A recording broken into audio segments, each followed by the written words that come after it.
आज हम लोग झारखंड एकेडमिक काउंसिल जो क्लास 11 का रजिस्ट्रेशन के लिए फॉर्म निकाला हुआ है, उस फॉर्म को कैसे भरना है, क्या भरना है, कौन सा सब्जेक्ट चुनना चाहिए, इसके बारे में पूरा चर्चा करेंगे इस वीडियो में। और एक एक करके सब कुछ बताएंगे कि एक स्टूडेंट को क्या भरना चाहिए। कहीं कोई मिस्टेक हो जाता है अगर रजिस्ट्रेशन करवाने में, तो हमेशा 2 साल तक क्लास 11 और क्लास 12 तक वही काम करेगा। अगर एक गलती हो गई तो पूरे 2 साल उसको गलती को झेलना पड़ेगा। इसलिए गलती ना करें, रजिस्ट्रेशन करवाते समय सही चीज़ को भरें। तो क्या सही जानकारी है और क्या भरना चाहिए एक्चुअल फैक्ट को, वो हम लोग इसमें देखेंगे। तो एक एक करके शुरुआत करते हैं। ये झारखंड एकेडमिक काउंसिल, ये 2022-23 के एग्ज़ाम के लिए आपको देखना है, क्योंकि आप लोगों का सेशन है 22 से 24, 22-23 और 23-24 2 साल का होता है। तो 22 से 24 सेशन में क्लास 11 के रजिस्ट्रेशन के लिए दिया गया है ये। और ये स्टूडेंट इन्फॉर्मेशन सीट है फॉर इंटरमीडिएट रजिस्ट्रेशन दिया हुआ है सेशन 2022-24। और क्या क्या भरना है, तो सबसे पहले code and name of institution भरना है। यहाँ पे कोड भरना है, नहीं ये आपको नहीं भरना है, ये आप छोड़ दीजिएगा। आपके स्कूल या कॉलेज का कोड यहाँ पे भरना है कि स्कूल और कॉलेज को जो कोड दिया गया है वो कोड यहाँ भरेगा और यहाँ पे अपना स्कूल और कॉलेज नाम भरेगा। तो ये स्कूल और कॉलेज का काम है। दूसरा, नेम ऑफ स्टूडेंट में आप अपना नाम भरेंगे। और थोड़ा ध्यान ये दीजिएगा कि अपना नाम जो 10th के मार्कशीट में लिखा हुआ है, 10th के एडमिट कार्ड में लिखा हुआ है, वो भरेंगे। स्पेलिंग जो वहाँ लिखा हुआ है स्पेलिंग मिला के भरेंगे, क्योंकि आधार कार्ड में जो लिखा हो उसके आधार पर मत भरिए। आधार कार्ड चेंज हो सकता है नाम, लेकिन एक बार 10th के मार्कशीट और 12th के मार्कशीट में अलग अलग नाम हो गया तो उसको चेंज करवाने में बहुत प्रॉब्लम होगा। आधार कार्ड कभी भी 200-250 दे के चेंज करा सकते हैं। इसलिए जो 10th में आपके पास मार्कशीट में नाम दिया हुआ है, फादर्स नेम दिया हुआ, वही आप नाम और फादर्स नेम यहाँ पे भरेंगे। नेम में ब्लॉक में लिखेंगे, सब कैपिटल लेटर में लिखना है और इंग्लिश में लिखना है, हिंदी में तो लिखना नहीं, कैपिटल लेटर में लिखेंगे। जैसे अगर किसी बच्चे का नाम सुनील कुमार है तो वो क्या लिखेगा, तो आराम से वो कैपिटल लेटर में यहाँ लिखेगा SUNIL, और एक छोड़ के लिखेगा KUMAR। कोई दिक्कत है? तो इस तरह से भरना है। यहाँ डेट ऑफ बर्थ भरना है, तो डेट ऑफ बर्थ में यहाँ डेट भरना है, यहाँ कौन सा महीना है वो भरना है, और कौन से साल में आप जन्म लिए हैं वो भरना है। तीनों चीज़। अब बताइए, अगर कोई 3 तारीख को जन्म लिया है, 3 तारीख को, तो लिखेगा 03। अगर 12वां महीना है तो 12, और अगर 2022 में जन्म लिया है तो 2022। वैसे 2022 में नहीं जन्म लेगा, क्योंकि वो 2022 में जन्म लेगा तो रजिस्ट्रेशन कैसे कराएगा। लेकिन एक इमेजिनरी भर रहे हैं कि आपको यहाँ डेट भरना है, यहाँ मंथ भरना है, या ईयर भरना है। उसके बाद जेंडर भरना है। आप मेल हैं, अगर बॉयज़ हैं तो आप मेल भरेंगे, और गर्ल्स हैं तो आप फीमेल भरेंगे। कोई दिक्कत है? बॉयज़ है तो यहाँ टिक करना है। बॉयज़ अगर है, लड़का है तो मेल में टिक, और लड़की है तो फीमेल में टिक। उसके बाद दिव्यांग पूछ रहा है। दिव्यांग का मतलब है कि अगर आप हैंडीकैप हैं, विकलांग हैं, तो ही आपको ये टच करना है। और अगर आप विकलांग नहीं हैं, भगवान आपको सब कुछ सही बना दिया, तो आप नन लिखेंगे। क्या लिखेंगे? नन, कि हमारे पास सब कुछ ठीक है, कोई प्रॉब्लम नहीं है। लेकिन अगर कोई विकलांग है तो बताएगा ना कि क्या है, अंधा है, बहरा है, वो अपना टिक करेगा कि क्या है। तो अगर कोई दिव्यांग है, ठीक है, विकलांग है, कोई अंग उसका काम नहीं कर रहा है, तो वो कौन सा अंग काम नहीं कर रहा है वो यहाँ लिखेगा। ऑर्थोपेडिक्स है, ठीक है, स्पेक्टिक है, डंप है, डीफ है, और यानी अंधा है, बहरा है, गूंगा है, कुछ तो लिखेगा, जो है वो लिख देगा।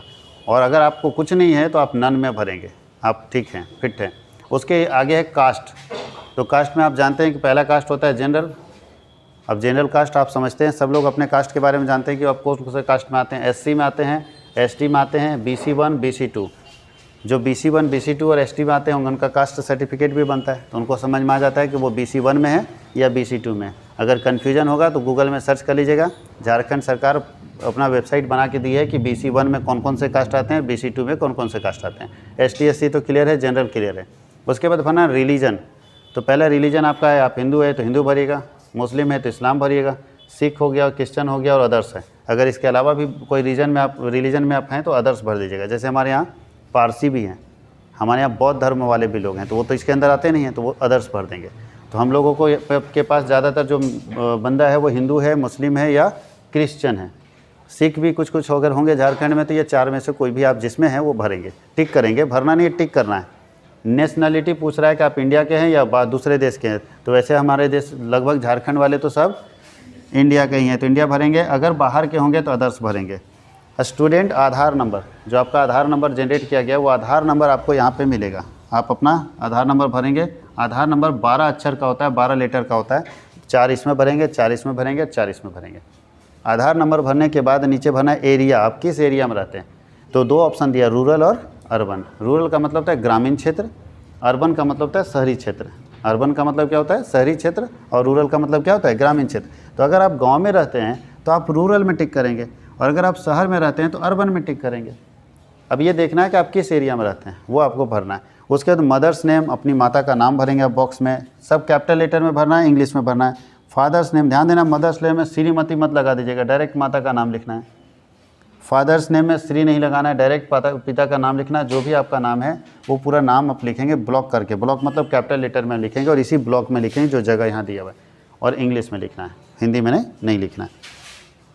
उसके आगे हम लोगों को जो भरना है वो भरना है कम्युनिकेशन एड्रेस। फादर्स नेम के बाद हम लोगों को क्या भरना है, कम्युनिकेशन एड्रेस। कम्युनिकेशन एड्रेस का मतलब है कि आखिर जैक आपको इन्फॉर्मेशन कहाँ भेजेगा, कोई तो एड्रेस दीजिएगा ना जैक को, तो आप अपना एक परमानेंट एड्रेस जो होता है वो आप देंगे। और हमको लगता है कि इस दुनिया में सभी लोगों का एक परमानेंट एड्रेस ज़रूर है, जो आपका गांव का एड्रेस है, जहां आप रहते हैं, जहां कभी हट नहीं सकते, उस परमानेंट एड्रेस को आप कम्युनिकेशन एड्रेस में डाल दीजिएगा।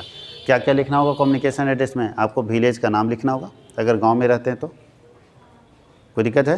पोस्ट लिखना होगा, कहाँ पे पोस्ट है, पुलिस स्टेशन कहाँ पे है, डिस्ट्रिक्ट कौन सा है, स्टेट कौन सा है, कोई दिक्कत है। विलेज का नाम, पोस्ट, ब्लॉक जिसको बोलते हैं पुलिस स्टेशन, उसके बाद डिस्ट्रिक्ट, और फिर एक पिन नंबर लिखना होता है जो इसमें लिखा है, देखिए यहाँ पे लिख दिया। यहाँ पे लिखेंगे आप विलेज का नाम, पोस्ट लिखेंगे, पोस्ट ऑफिस लिखेंगे, ठीक है। और उसके बाद डिस्ट्रिक्ट लिखेंगे, डिस्ट्रिक्ट तक यहाँ जाएगा। उसके बाद स्टेट का नाम के लिए अलग ऑप्शन दिया, स्टेट का नाम यहाँ लिख देंगे झारखंड, अगर झारखंड के हैं तो। और पिन नंबर में आप अपना पिन कोड लिखेंगे। हर व्यक्ति के एड्रेस में पिन कोड जरूर रहता है, सबका अपना अपना पिन नंबर होता है, तो जो आपके एरिया का पिन नंबर है वो आप यहाँ पे डालेंगे। अगर कॉन्टैक्ट नंबर आपके पास है, मोबाइल नंबर, तो आप यहाँ पे मोबाइल नंबर भर देंगे। ईमेल आईडी अगर आपने बना रखा है तो ईमेल आईडी अपना यहाँ भरेंगे, कोई दिक्कत है। ईमेल आईडी कैपिटल लेटर में नहीं, स्मॉल लेटर में लिखा जाता है, ध्यान दीजिए। ईमेल आईडी कभी भी कैपिटल लेटर में नहीं लिखा जाता है। दूसरा, ईमेल आईडी में कभी भी स्पेस नहीं छोड़ा जाता, डायरेक्ट लिखते चले जाएंगे, कोई दिक्कत है। तो ईमेल आईडी सब लोगों का होगा, ईमेल आईडी जरूर दे दीजिएगा, क्योंकि अभी के समय में ईमेल आईडी भले आपको लगता है कि कोई ज़रूरत नहीं है, लेकिन फ्यूचर में जब आपको जैक के से काम पड़ेगा तो ईमेल आईडी आपके लिए बहुत इंपॉर्टेंट हो जाएगा, तो डाल दीजिएगा अगर है तो। बोलता है क्लास 10th पासिंग डिटेल, आपने 10th का क्लास कहाँ से पास किया, तो आपको पूछ रहा है बोर्ड बताओ, तो आप जैक से, अगर झारखंड एकेडमिक काउंसिल से पास किए तो यहाँ पे जैक लिखेंगे, और अब अदर से पास किए तो अदर लिख टिक मार के, और यहाँ पे अदर का डिटेल रखेंगे। जैक वाले में कोई डिटेल नहीं, जैक से पास किए खाली जैक में टिक मार दीजिए। और अगर अदर्स है तो अदर्स में आप टिक मार दे रहे हैं तो सबको कन्फ्यूजन हो जाएगा ना, अदर में किस में है, तो अदर में स्पेशली लिख दिए CBSE से हैं, ICSE से, किस बोर्ड से हैं, यूपी बोर्ड से हैं, बिहार बोर्ड से, कौन से बोर्ड से आप पास किए, तो अदर में करके लिख देना वो बोर्ड का नाम। उसके आगे ईयर ऑफ पासिंग, किस साल आपने पास किया, तो ये तो सब लोगों को मालूम है, आप कब पास हुए हैं, 2022 में पास हुए हैं, तो आप 2022 यहाँ लिखेंगे। ईयर ऑफ पासिंग सब लोगों का 2022 होगा। कुछ बच्चे ऐसे होंगे जो पहले 10th पास किए हैं, अभी अचानक 2 साल छोड़ दिए, उसके बाद इंटर करने आ रहे हैं, तो वो लोग अपना ईयर ऑफ पासिंग लिखेंगे जो पास कर रहे हैं। उसके बाद रोल कोड लिखेंगे। रोल कोड 10th में क्या था आपका, 10th क्लास में आपका रोल कोड क्या था वो लिखेंगे। 10th क्लास में आपका रोल नंबर क्या था ये लिखेंगे। कहाँ मिलेगा, एडमिट कार्ड में आपको रोल नंबर रोल कोड दोनों मिल जाएगा। उसके बाद आप लिखेंगे कि रजिस्ट्रेशन नंबर 10th का आपका क्या था, 10th का आपका रजिस्ट्रेशन नंबर क्या था। जो 10th का रजिस्ट्रेशन नंबर था वो आप यहाँ पे लिख देंगे, 10th का डिटेल है। उसके बाद चलते हैं हम लोग आगे। उसके बाद लिखेंगे डिटेल ऑफ एडमिशन। अब 11th क्लास में एडमिशन लिए हैं,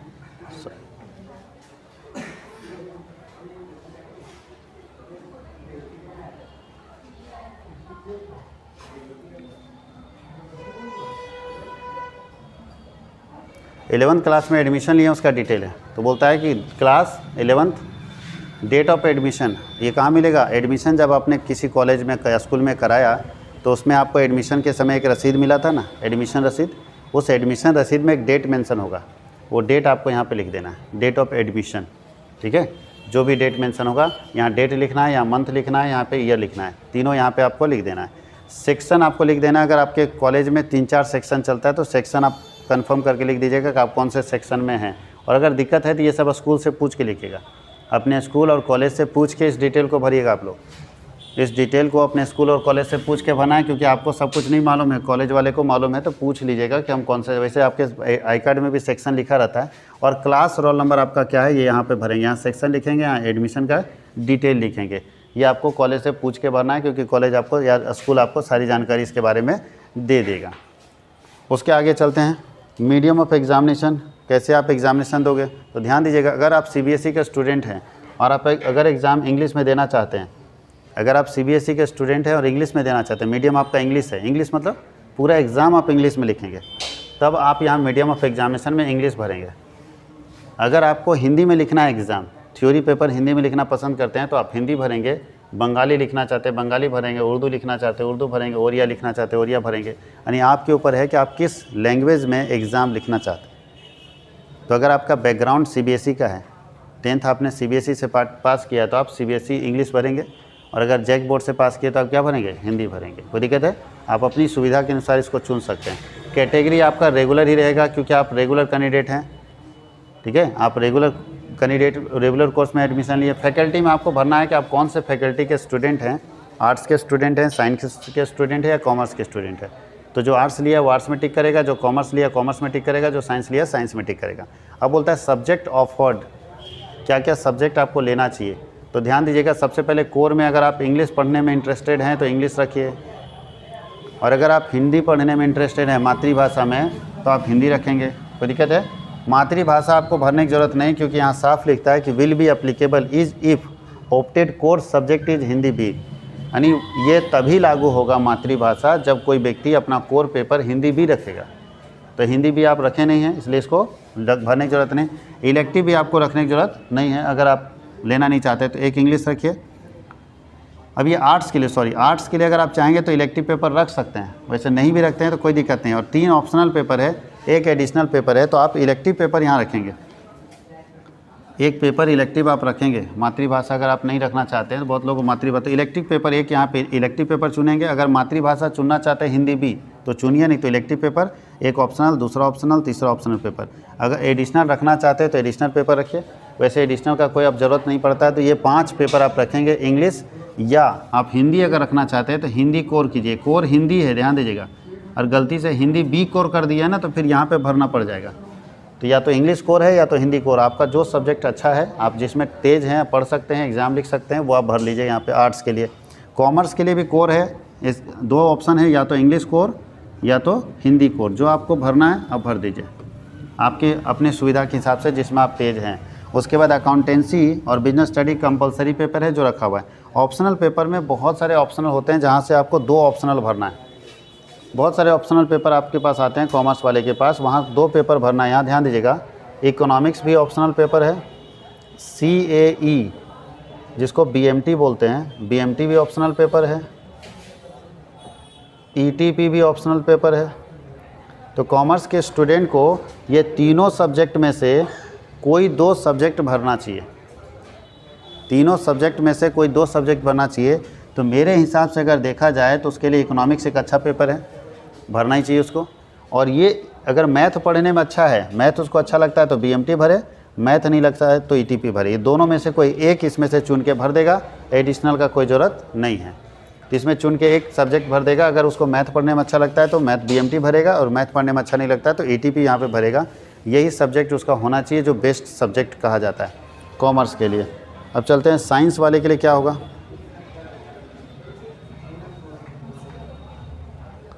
तो साइंस वाले के लिए देखिए कोर, तो साइंस में तो कोर्स सारे लोग को इंग्लिश ही रखना चाहिए क्योंकि पढ़ रहा है साइंस, और हिंदी कोर रखेगा तो कोई मतलब है नहीं। कोर मातृभाषा उनके लिए कोई है ही नहीं।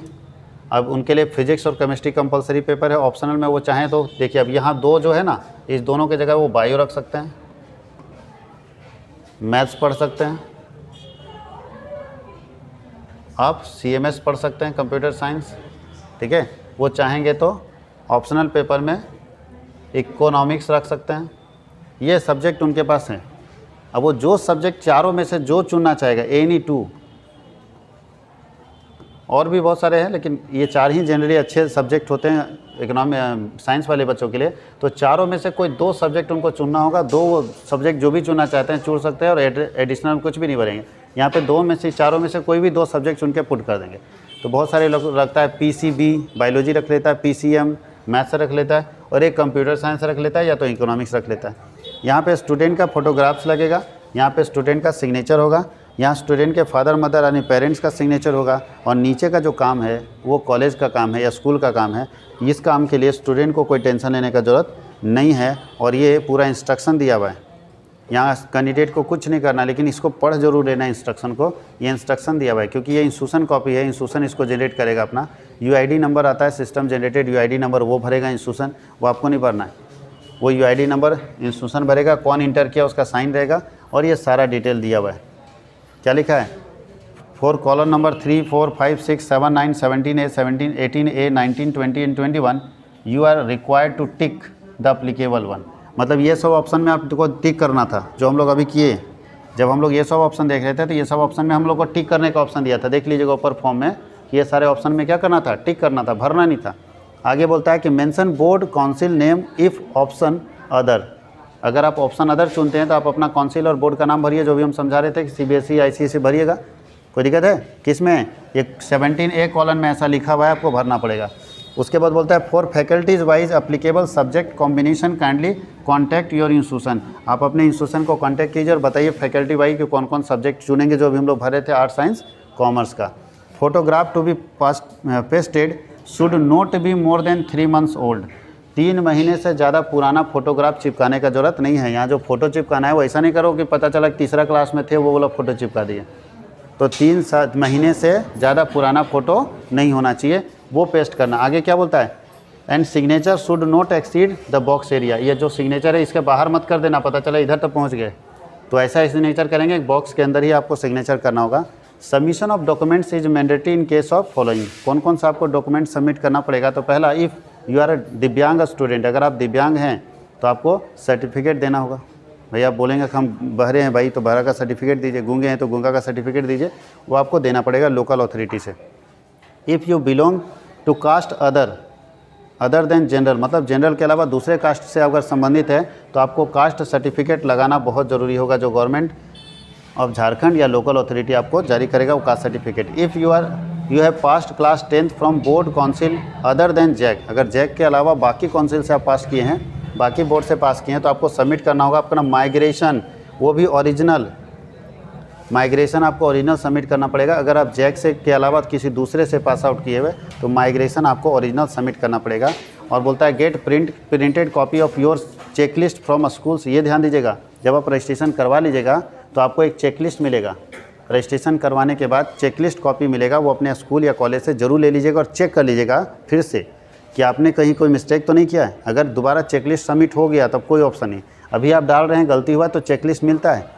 और चेकलिस्ट में अगर फिर चला गया उसके बाद देखिए लिखा है no correction will be allowed once exam form is submitted online. एक बार एग्ज़ाम फॉर्म भरा गया फिर तुम कुछ भी कर लो भैया, करेक्शन नहीं होगा। तो ध्यान से पढ़ना है और चेकलिस्ट ज़रूर ले लीजिएगा और चेकलिस्ट में चेक कर लीजिएगा कि हमारा जो डिटेल हम भरे थे कॉलेज वही अप्लाई किया या कुछ और कर दिया, क्योंकि हम भर के कुछ और देते हैं और टाइपिंग कुछ और हो जाता है, यहाँ मिस्टेक का चांसेस होता है। तो चेकलिस्ट ज़रूर चेक कर लीजिएगा और ये आपके लिए बहुत अच्छी बात है, लगे रहिए।